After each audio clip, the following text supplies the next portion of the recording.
আব্দুল্লাহর বিবাহ হয়ে গিয়েছে। আব্দুল্লাহ কি চুরি করে বিবাহ করেছে নাকি না পালিয়ে গিয়ে বিবাহ? বন্ধুরা বলো কি বলবে?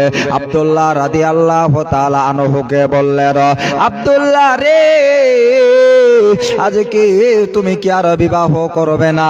আব্দুল্লাহ রাদিয়াল্লাহু তাআলা আনহু বললেন, মানুষকে কোন টাইমে ডবল বিবাহ করব নাকি আবার?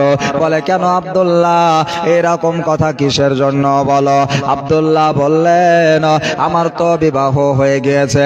ওই ছেলেগুলো এবারে ভাবতে লাগলো আব্দুল্লাহর বিবাহ হয়ে গিয়েছে, আব্দুল্লাহ কি চুরি করে বিবাহ করেছে নাকি না পালিয়ে গিয়ে বিবাহ করেছে?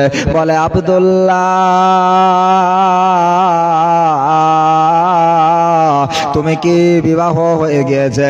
তোমার আব্বা জানো বাড়িতে জানে না নাকি তোমার বিবাহ হয়ে গিয়েছে?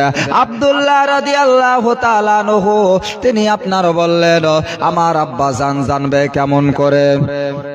আমার বিবাহ হয়েছে আল্লাহর আরশের উপরে।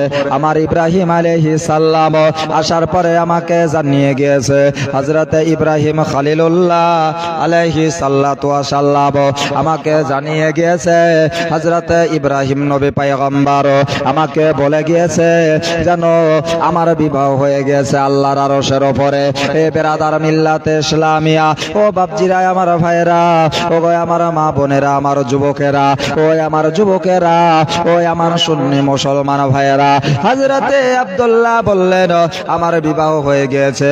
ওই ছেলেগুলো আসার পরে বলতেছে না, ও চাচা যান, আপনার ছেলে তো বিবাহ হয়ে গিয়েছে। বললেন, আমার ছেলের বিবাহ হয়েছে কোন জায়গায়? বলল, ও আপনার ছেলের বিবাহ হয়ে গিয়েছে ওই মুলকে শামে।